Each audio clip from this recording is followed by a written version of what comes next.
Andy Neather, thanks for joining us on Serves You Right. Pleasure. Nice to be here. I reached out to you. I wanted to talk to you today because you have a new book that just hit, Rooted in Change. So that's right. Yes. I thought it might be fun to kind of say, where did this book start? And I have a couple of directions I was hoping to go, but I thought the genesis would be a cool place to begin. Sure. Well, I should probably say first, I mean, I'm a sort of freelance wine writer. I write about wine and food. And I started off as the London Evening Standard newspaper's wine critic. I mean, I was actually the comment editor. I did sort of op-eds, but being wine critic there became a sort of sideline that took up huge amounts of my time. So I have this long-standing professional interest in wine, and I'd started blogging about wine. I also have a big interest in the environment. I mean, I've worked in various environmental issues for many years, and in my last day job, which was at the London Transport Authority, Transport for London, that was to do with sort of sustainability, air quality, and things like that. So it's long been a big interest for me. I read it with a co-author, Jane Masters, she's a master of wine. And she has a sort of long-standing interest in wine and sustainability, and I had the idea for writing a book really about wine and climate change, because it seemed to me that you see lots of news items about the effects of climate change, various droughts,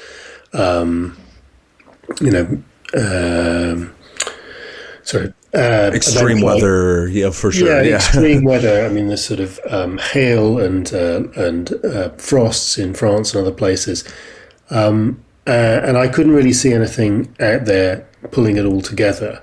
And so I was mulling over doing a book on that. I hadn't actually got to the point of writing out a book proposal, but I ran into the managing director of place that published the book, which is the Académie du Vin Library, at a wine event, and she said to me, "I'm looking for a journalist to write us a book on wine and sustainability." And I said, "That's me." And so we talked a little bit about that, and then a couple of weeks later, by chance, she met Jane at another event, and Jane said, "Oh, I've started writing a book about sustainability, but I had to shelve it because she'd taken a new day job." And cut a long story short, Hermione, our editor, put us together. It turned out we worked pretty well together, and we had very much sort of complementary skills. I mean, I'm a journalist. All of my work that I've been doing is, for my career is in writing of some sort, writing and editing.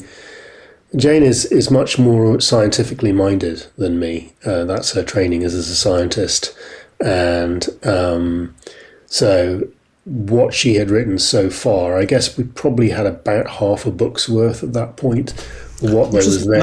Not a bad place to start a book. Yeah, absolutely. I mean, that needed a lot of editing. And then there were a lot of gaps. So, I mean, she knew more about, for instance, viticulture, growing grapes, and there was a lot less there about, for instance, social sustainability. So that all of the stuff around worker rights and business ethics and so on. And there was all sorts, and it very much needed. It was my strong sense that it needed telling as a story which was actually rooted in human stories. So, with examples of people making wine more sustainable, making wine more sustainably, and that's what I set out to do. I did sort of many months of travel, researching, and then. I basically sort of edited the whole, wrote a lot more, edited the whole thing together, and we went through sort of various iterations of with that, and then it was published finally last October. But it was a quite quick process for the whole the whole thing. I mean, start to finish, it was only a little over a year. So Yeah, that is a fast. fast book. I mean, part of the thing was we were keen to get it out quickly, and so was the publisher, really because of the urgency of some of the issues. I mean, as I said, in wine we've seen some really pretty extreme weather events just in the last few years, and then there's a growing consciousness of the importance of sustainability. So it was an important issue to address quickly. No, absolutely. It's I do like, I have heard from different sources that, things are changing. And I think everyone at this point has heard some version of like the weather's getting hotter, the weather's getting more extreme. But it is kind of hard to see, you hear that and it's the global like summation of everything. It's hard to see in the nitty gritty like details of how does that affect things. And like that I think is something your book does so well. Like even when you mentioned it was early frosts being like one of the biggest economic drains from this global warming. And it's like I realized like that makes sense, but it's not one of those things that you'd realize when you're just hearing like 0.5 degrees Celsius increase. It's like it actually painting a picture of what it is that's happening. Yeah, I mean for instance on the frosts, I mean the issue there is that especially in Northern Europe, so particularly Champagne or Burgundy, but also England, essentially the growing season has been extended at each end by about 2 weeks, and at the back end of the growing season, in September, essentially, that's really good for English winemakers because it gives a couple of extra weeks, roughly, of heat and sunshine right when the grapes are maturing, the most important part. At the other end of the growth cycle each year for the vines, if you've got bud break in like late March, there's lots of frost around in lots of parts of even southern England at that time. And what it means is that whereas the vines would probably have been dormant before, because obviously they go through the winter with frost, no problem at all, it's just at that crucial moment where the buds are just starting to appear where you get these frosts. Now, there's always been a risk of late frosts, and particularly in northern France, in Burgundy and in Champagne. You'll see pictures of them lighting candles or lighting these little stoves out in the vineyard just to lift the temperature by a couple of degrees. But it's just become a bigger problem. I think it's more extreme. I think there's really been some very late frosts, but it's also this issue with the growing season. So I mean, it's climate change behaving in ways which I think, as you suggest, might suggest to people who aren't actually in agriculture, the kind of weird, but it has a load of effects across the board. It's not just a question of temperatures going up. No, for sure. You get to see that in the variability. You see it in the damage. Wasn't my last trip to wine country, but 2 trips ago, I went to Lodi. It's probably been about 4 years. And it's the first time they had a frost right before I got there. And it was the first time I actually got to see the effects of a frost in a growing region.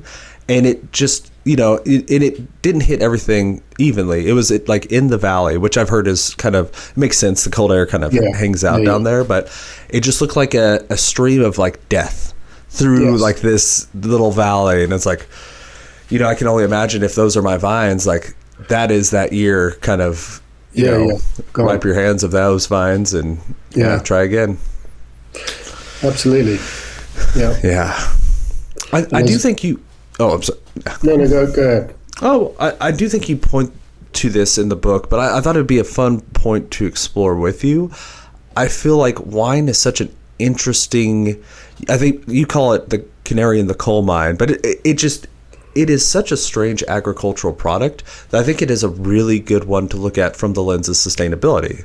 And, I was kind of thinking before we talked about this, like, you think about like wheat, you have similar problems with the industrial chemicals, with the shipping, but no one puts, wheat into a heavy glass bottle and packages it up. Like wine has so many different things. And wine is sought after to be exported like in small packages throughout the world. So like there's a lot about wine that really does lead it to being like we need to investigate this. Is this a sustainable practice sort of thing? Sure, and I think that's one of the things which I'm really glad that we tackled in this book, and which it was always a real priority for us to tackle, was essentially the impact of the whole supply chain environmentally. So, I mean, there's quite a lot of consciousness, I think, in the wine world of agriculture and viticulture. Whether you're organic, your approach to using various pesticides, even to some of the effects of climate change, water, and so on.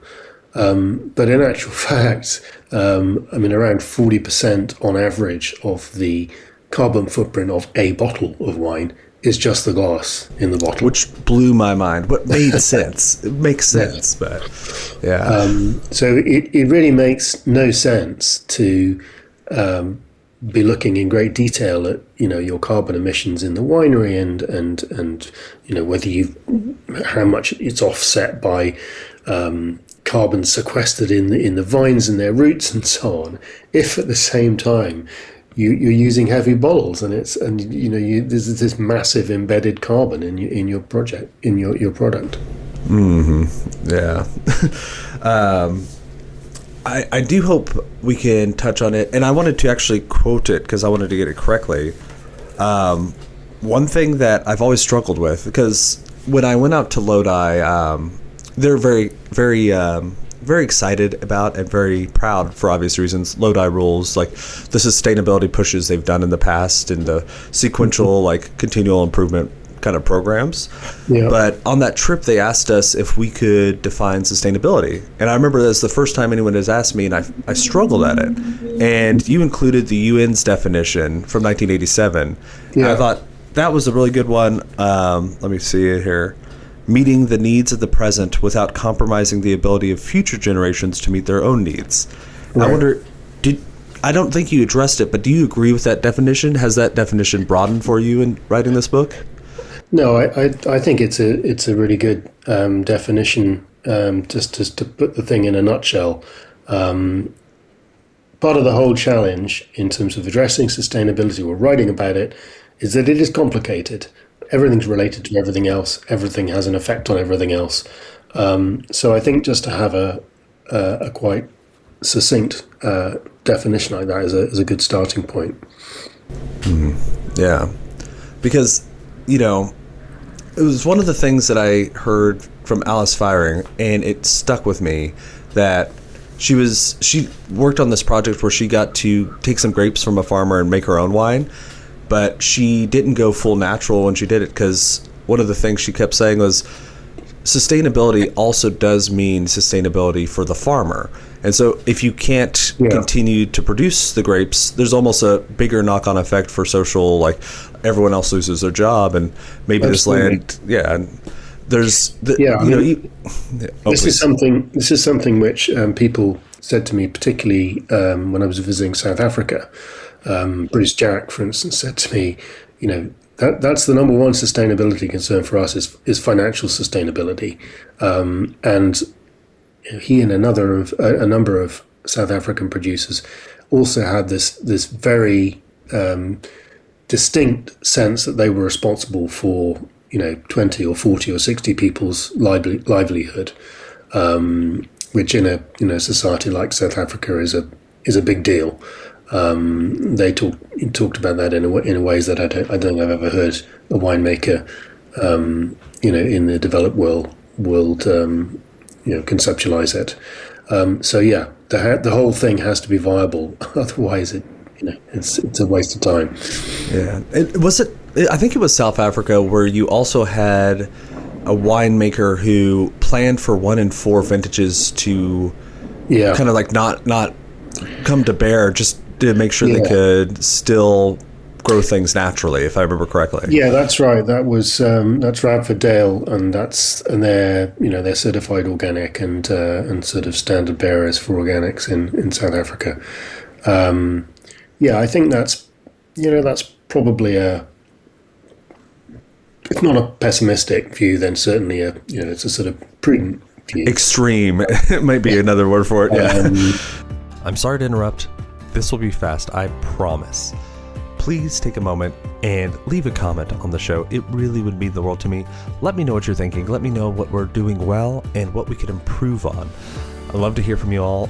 All right, back at it. It does highlight, like, I remember that section because it highlighted for me the fact that, like, these are true trade-offs. And, you know, there's a reason that I think you pointed out, I think is like 10% of viticulture is grown organically, and that's it. Most is conventional. There's a security, even if it does have these knock-on effects, that, like, people aren't stupid. They're not choosing it just to be bad. You know, like, there's a reason that these things happen. Yeah, I think the worry for conventional farmers is that, you know, they can't afford to, above all, if you're growing grapes, the risk is that you get a big drop in yields initially when you change, and the most people's experience is that your yields do go back up after that. But no, there's certainly going to be at least a short-term economic impact, and you know, that's something which most farmers can't afford to take a risk with. So I mean, it's something which, you know, there are a load of people in the organic movement addressing, and it's one of the reasons, incidentally, why regenerative agriculture, and this is a sort of different can of worms maybe, but it's particularly made waves in California, but one of the things that the proponents of regenerative agriculture are trying to do is get people. So there's a, particularly California, but elsewhere too, there's the so-called one block challenge. It's like just take one block of your vines and farm them regeneratively, and, you know, see what the difference is. You don't necessarily even have to be organic, but it's a question of essentially looking at your soil health primarily. And it's a way of sort of easing people in, and letting them see what the advantages are, but not sort of go all in with that financial risk. Yeah, it is a risk for sure. Yeah, it's it's like taking the shy guy to the bar and be like, just go and flirt a little bit, you know, low stakes, see what happens. It's the one block. I do like that because, you know, guaranteed to not change is to try nothing. You know, like if you don't even make that one block experiment, then, you know, you're comfortable and you just keep doing what you're doing. But kind of getting your foot in the door there. Right. What would you think if I'm just a normal consumer, or maybe I'm just like a server? What are some of the like big levers that I could pull to really help move the needle on this subject? Mm-hmm. Well, I think I mean, a lot of it, for a start, a lot of it comes down to, you know, people's consciousness of the environment and of these sustainability issues. You know, if you're drinking a wine which is organically produced, organic grapes or biodynamically produced, that is significantly better for the environment. This is where it gets complicated. It doesn't necessarily mean it's sustainable as such. I mean, there's no one silver bullet, one program that you can implement and suddenly your wines become sustainable. They can become more sustainable than they were. But certainly in terms of consumer recognition, I think organics is the most important. I don't really know about in the US. Certainly in this country, I mean, you know, organics is very widely recognized for food products and for wine as well. Biodynamics maybe to a slightly lesser extent, and that to me is the biggest argument for it. It's better for the land, it's better for the environment, it's better for things like biodiversity. You're essentially getting a healthier, richer environment and farmland because of it being farmed in that way. I guess the other thing people always want to know is, well, does it taste any different? And I think certainly for organics, I think you'd be pushed. it's hard to do a sort of a blind taste test. I do think with biodynamic wines, there is often a kind of a purity to them, but maybe it's that they just sort of taste more of where they're from, of their terroir. And I think it's no accident that certainly for biodynamic wines, they're mostly made by sort of smaller artisanal or boutique producers who are trying to express where the wines are from. And so I think for consumers, that's certainly for anyone that's interested in wine, that's got to be a key point for me. I think it doesn't necessarily mean say it's going to be a great wine, but I think there's more chance it's really going to speak of where it's from in a way that a conventional wine might not necessarily. No, that's a good point too. Yeah, if you just make that one little small step to try some organic and biodynamic wines, you're not even going to break the bank that much. Well, I mean, there's a whole range, just like everything with wine. And on that note with biodynamics, I think there is something very special in the fact that most of the world's most sought after kind of cult producers, they're not like hippies, but a lot of them have turned biodynamics because there's something there, even if. Yeah, absolutely. Yeah. Mm. Cool. So that's for the way it's grown. I would assume that maybe look for less heavy packaging, look for alternative packaging when possible. Absolutely.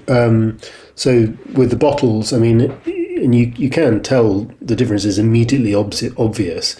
I mean, the sort of worst examples are where the bottle is about 1.2 kilos. That's literally the kind of bottle which, you pick it up when you're not really sure how much wine there is, or if any wine in it, because it's just so heavy. At the other end, the lowest sort of viable bottle is about 300 grams. So, I mean, literally a quarter of the heaviest. And you will notice that immediately when picking it up.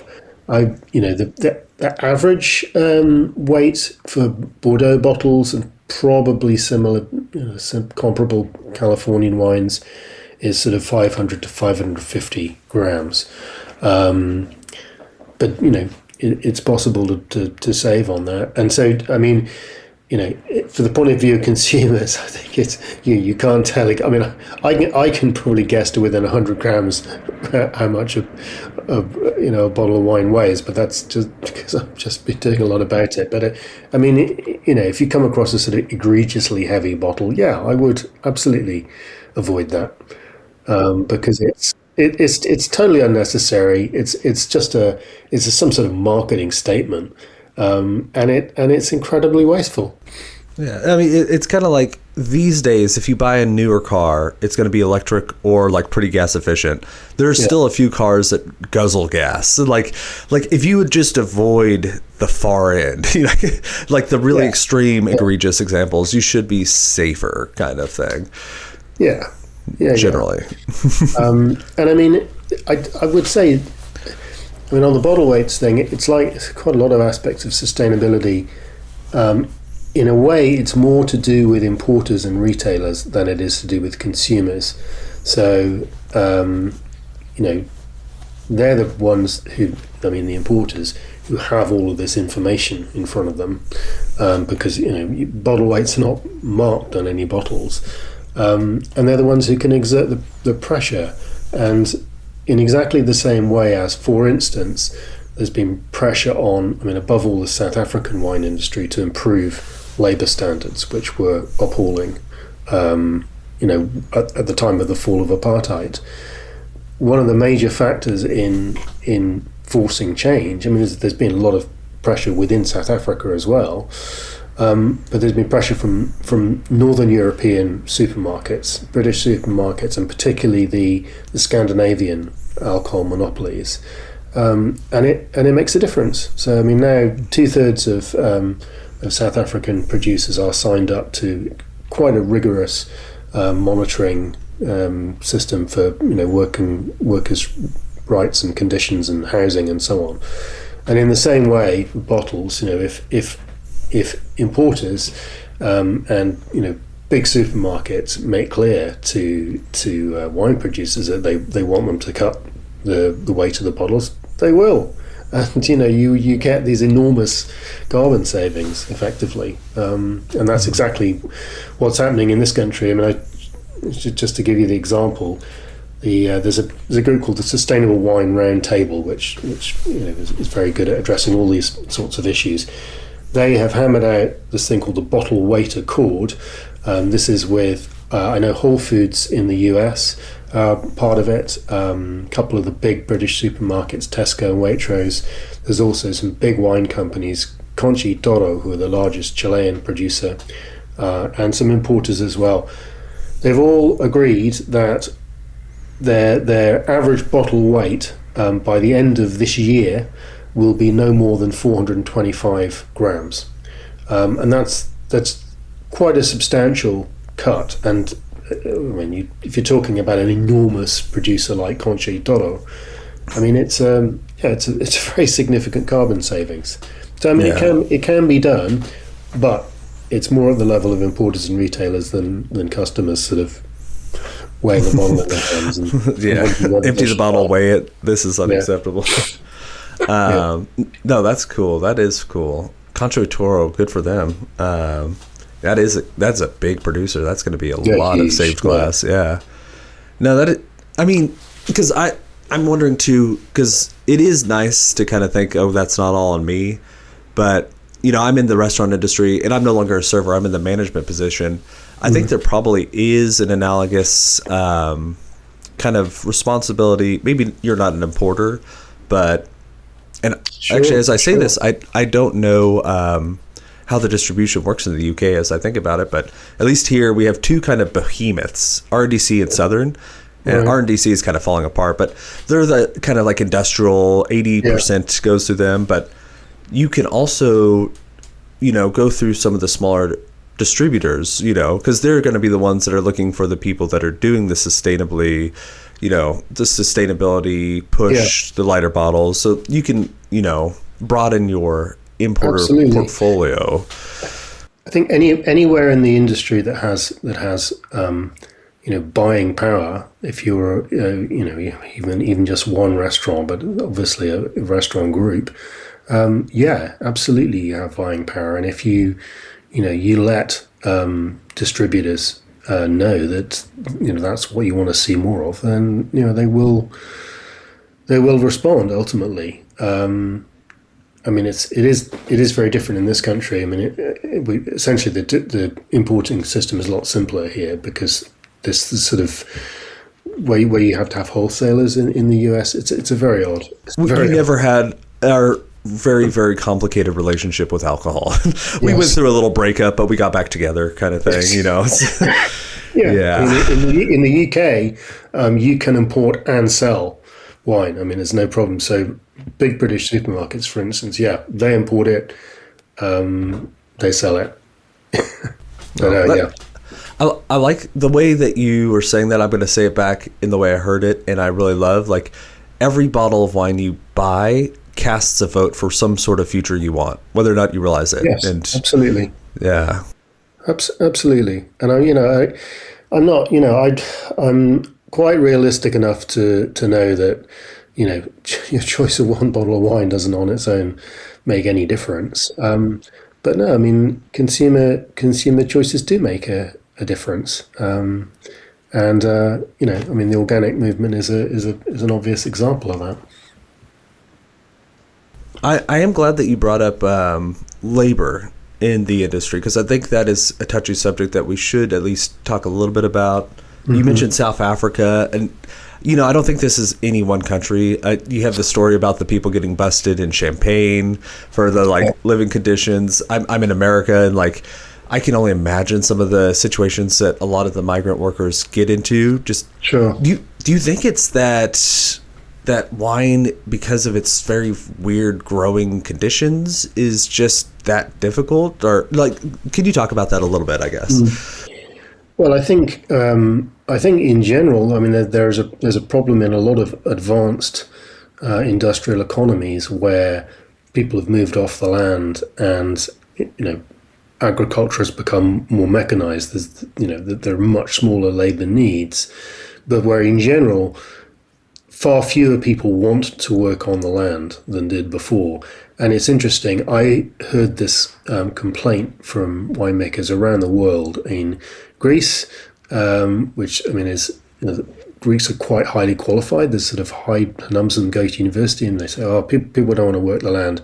I heard the same in Chile, where there's a lot of Bolivian immigrant workers, and they say, oh, people don't want to work the land anymore. The same in Portugal, for instance. And so there's lots of places which have got used to relying on migrant workers of one kind or another. I think the other thing in wine is it's seasonal. Like any crop, I guess you have a harvest. What's happened, the sort of extreme situation you see in Champagne, and you're absolutely right. I mean, South Africa is the most sort of the poster child example. Yeah. But I mean, some terrible cases of treatment of migrant workers in France. Champagne has a particular problem because it's a big production. I mean, if you're producing, roughly 300 million bottles a year, you're producing the harvest, is over sort of 2 to 3 weeks. Within that time, Champagne's labor need is 120,000 workers each year. And in days gone by, say a century ago, that sort of harvest bulge in their labor needs would have been just filled mostly by local people, by families. I mean, it's one of the reasons why the French school holidays end when they do in August, well, probably throughout Europe actually, is because it was it's so harvest time. Kids could help work the harvest before coming back to school. No, there's no way all sorts of reasons that just wouldn't work anymore. The population isn't there. It's not the kind of work people do. And so, particularly in Champagne, but, other regions, Bordeaux, Piemonte in Italy, they've become very reliant on migrant labor. And in situations like that, there's also a sort of a blindness to it, even when there are quite strong labour laws and labour regulations, which there certainly are in France. And the assumption of a lot of, I was hearing Alain Zechel, who's the member of the famous family, but in Bordeaux, he was president of the CIVB, the Bordeaux professional wine body for a number of years. And him saying, it's not like people don't want to break the law. They just assume that if they hire, they get a recruitment agency to bring in these workers. They just sort of assume this is France and people have rights and so on. And it's like, well, yeah, in theory, what you get, and Champagne particularly, you get sort of subcontracting. So, a Champagne house will give the job to a recruitment agency. They subcontract to somebody else who subcontracts to somebody else. Down the line, there's absolutely no way you've got control. And the only way, you have to have controls in place. But if you just leave it like that, it's wide open to abuse. So that's how we've ended up with this situation, with these sort of quite regular migrant labour scandals in France over the last sort of 3-4 years.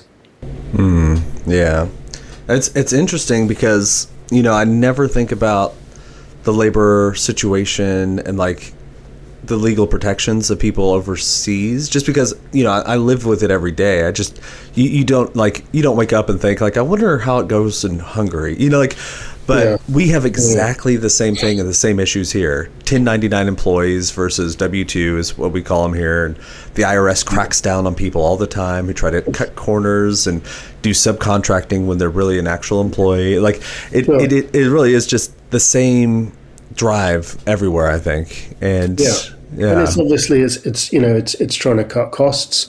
Everyone is under cost pressures. It's a price sensitive industry. For sure.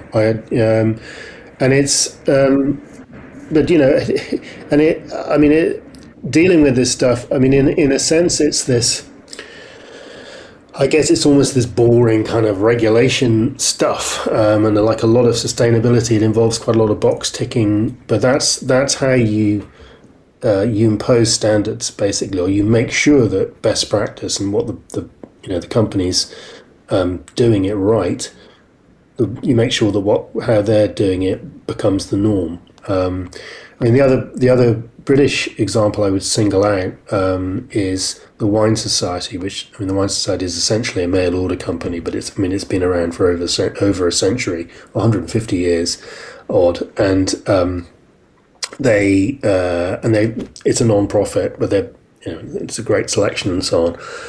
But they've also they've got a really strong commitment to sustainability, and they've now, just over the last few years, they've implemented this approach and a sustainability strategy, and one strand of it is the labour, and so they are giving training to a load of their producers, in order to make sure this actually happens on the ground. And I just think it's a great sort of proactive example again of how you can make change if you want to, when you're at that sort of level in the industry. Yeah, no, that is cool. Organizations doing things like that kind of give me hope in humanity again. It's a lot of the things that happen that aren't great, I have a feeling, aren't done from malice, but just from lack of knowledge. Just someone to say, like, hey, pay attention to these things. It's like, oh, and very few people, I think, willingly and knowingly will bend the law in a way that harms someone else. And except for the few psychopaths. And then you're like, yeah, they're their own thing. But yeah, no, I think there's it certainly makes me hopeful, seeing the way that companies like that are changing things. Absolutely. I mean, you've always got a bunch of people who aren't that interested in changing, and I mean, for instance, I know that consumer attitudes in China, for instance, and also Russia and parts of Eastern Europe are pretty poor on sustainability. So they don't really care about it. I guess it will change with time. I don't know, but yeah. So my wife's family is from Russia. They immigrated here, and there is a streak of kind of fatalism that kind of goes through a lot of their attitudes, and I think a lot of that is just being subjugated and controlled for a long time. Like the USSR did no one any favors, and they actually fled for their lives, and they ended up here penniless but alive. I think there's a lot of cynicism there. So yeah, but it's for the vast majority of wine producing regions, it's essentially primarily Europe and the US is driving. I mean, there's a big Latin American market as well, which is important for. Argentina, for instance. I mean, the Brazilian market is super important for Chile as well. But yeah, I mean, Europe and the US can lead on these things and make a big difference. And it is a good industry to sort of wedge into that sustainability area. And like what we were saying before, wine in terms of agricultural products is pretty weird. Besides, say, agave, like I can't think of another agricultural product that takes as long to mature and then is such an investment, Absolutely. It's really quite a strange product in some ways. You do your harvest and you can't, recoup your money for years afterwards. Yes, they say the fastest way to make a small fortune in a winery is to start with a big fortune and then just go it on. Yeah. I was wondering, in the course of writing this book, researching, learning all these things, did you have like favorite thing you learned or most surprising? And I don't mind starting with mine because actually two very simple ones that I was like, one made me feel really stupid, and one I was just like, oh my God.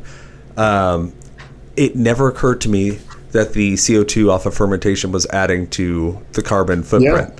Yeah. And the biogenic source. It was like, of course that's adding to it, but it just you hear about it, you read about it, you don't think about it. It's the same carbon dioxide, of course it is. Yeah. And then the fact that some bottles, the wine costs less than the bottle itself. Yes. I read that and I was like, oh my gosh, of course it does. Yeah. Yeah. Well, I just today saw it was a story somewhere about Sekt.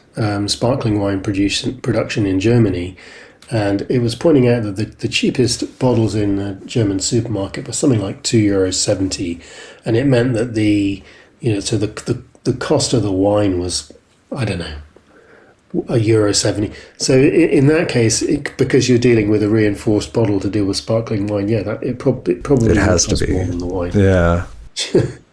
Yeah, incredible. I think for me, some of those industrial processes and the sort of calculations involved in them was the most surprising thing, and in a sense, I knew about a bunch of this stuff in theory, but actually going to these enormous factories. I mean, I went to it's actually the largest glass furnace in Europe, but it's a factory called Encirc. Which is they had two plants. This one was in Cheshire, which is sort of near Liverpool. Just this absolutely enormous factory, the sheer scale of it. And that to me, it made it clearer to me the sort of multiplier effects and I guess in part the importance of getting the kind of mass production companies whose wines I don't really write about, as a wine critic. I mean, most critics don't. It's like asking the names we don't say to write about, Echo Falls or something. But the fact of the matter is, regardless of the wine in the bottles, unless you can get those really, really large scale operations to change the way that they operate, then the overall carbon footprint, environmental impact of the wine industry, isn't going to change that much. I mean, it's lovely, sort of little boutique producers in California or France, switching to organic and using lighter bottles and so on. That's great, but in terms of the overall impact, you need Jackson family estates to switch, and they are. To be fair to Jackson, I mean they're good on regenerative agriculture, particularly. But I mean it's it just brought it home to me, being in this sort of vast hangars, and seeing in particular bulk shipped wine being bottled, and again this is something which is a shock to a lot of British wine drinkers if you tell them this.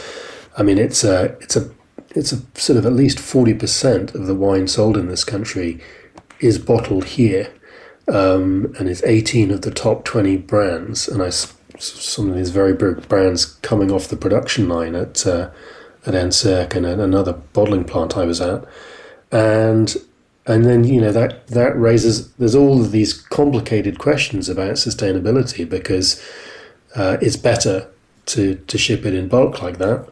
But on the other hand, then you're possibly taking away jobs in the producing country and so on. So anyway, it was actually seeing all of that unfolding in front of me in an enormous factory dramatized it in a way that no figures could have done. Yeah, I like that.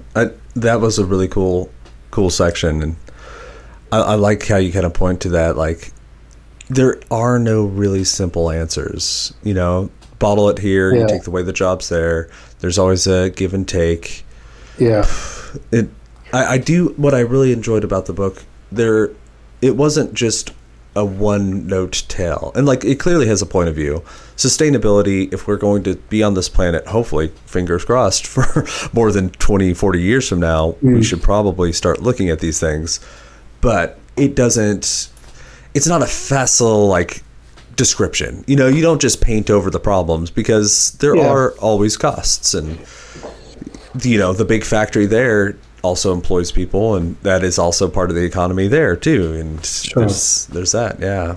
Sure. The other factory that you talk about that I really liked, maybe not factory, but the recycling center, and just hearing that description, that was super cool. Yeah, that was odd. I mean, that's literally about a mile and a half from my house, and I'd sort of knew it was there, but I'd never been there, and it's this enormous recycling plant. And then, it's one of my maxims as a journalist is, whenever you get away from your desk, you go out and talk to people, you find things, you discover new things. It may not necessarily be what you're looking for, but you discover new things. And the new thing I really discovered at that plant was that because a number of recycling plants in Britain, including that one, do not sort glass for colour, none of it can be recycled into new bottles. It's downcycled it's crushed up and used in road building. It's a construction aggregate, so it doesn't go to waste, but it doesn't create new bottles. Before I'd actually seen this, and to ask, well, hold on, the bottles are all going in the same chute, that's when I realized. Yeah, not separating them. Yeah. It's a far more complex thing than anyone thinks, and recycling's better than not recycling, but to recycle well is harder than you would expect, or maybe not expect, but harder than most would admit. Yeah. To end off things, are you positive and optimistic about our future? Do you think we'll figure it out? I think, we're in a sort of scary time. Donald Trump hasn't helped that. I think even without somebody with his views, running biggest economy in the world, I think, it would be scary, the sort of challenges we're up against. But at the same time, I'm basically researching the book and writing the book made me quite optimistic. Essentially because I was going out and meeting these people doing amazing things, and making these small changes, in their own area of work, in their vineyard, in their winery, in their shop, which do actually add up to a difference. And so that did make me more optimistic. I'm not. I'm not a. I wouldn't really say I'm a doomster. I mean, intellectually, I think the challenges of climate change in particular, are really scary. But I'm also optimistic that some people at least are doing the right thing. Yeah, and I feel like if you'd written this book maybe in like the 80s or something, you like if you'd been very farsighted and concerned about the agricultural state of the whole world before these like movements were really solidified, it would probably be like, I'm not very hopeful here. This doesn't look like it's going to work out very well. And when people are saying that the ground in Champagne was more dead than the Sahara, and like all the results of industrial agriculture, and for someone who's listening at home and wants to know more about you or find this book, where should someone go online to find you? Well, you can find it. The easiest place is Amazon. Frankly, it's in Amazon. You can search under my name or Rooted in Change. You can also get it from the British publisher, Académie de Vin Library, and it should be in good bookshops. It was actually printed in the US as well as the UK. So we do have distribution in the US. Great cover too. I really enjoyed that. Yes, it's for those of you listening, it's a wine glass that has roots growing into the ground. So awesome. And do you do writing? Do you have your writing in any one place online, or? The best place to go for my writing is my Substack, which is it's called A View from My Table. But it's under my name as well. If you search in Substack, I write a weekly Substack each Wednesday usually on wine, some of it on food as well. And then I sort of flag up there other things I write in various places in the British wine press as well. Awesome. Well, Andy, thank you for coming and spending a little bit of time with us. And I believe your afternoon, but our morning. It's the end of my working day now. Yeah. Perfect. Yeah. If you were listening to this at home and you didn't have the ability to write down those links, I'll actually have them in the show notes, so you can just click over, make it nice and easy for everyone. And yeah. Anything we missed? Anything you'd be remiss if we didn't cover before we end? I think that's probably it for now. Awesome. Follow me for more information. For sure. Yeah. And just know at home, we covered a bunch of topics, but we didn't even touch on some things that were super exciting. Like, anything about water use blew my mind, the electricity use. Like, there's so much that we just weren't able to, and it's because we only have about an hour and it's a whole book. So go get the book, go check out his writing, and thanks for coming on, Andy. My pleasure. Thanks, Andrew. Thank you for listening. That is today's episode. Now, if you have not taken a moment to check out our website, please do. It's servesyouRightPod.com. We have past episodes and all sorts of other things there. If you want to get in touch with me, that's the place to do it. I do appreciate that you've given me your most valuable asset, your time and attention. So thank you for listening, and stay tuned. We have some really cool guests coming up. I would hate it if you missed it. Cheers.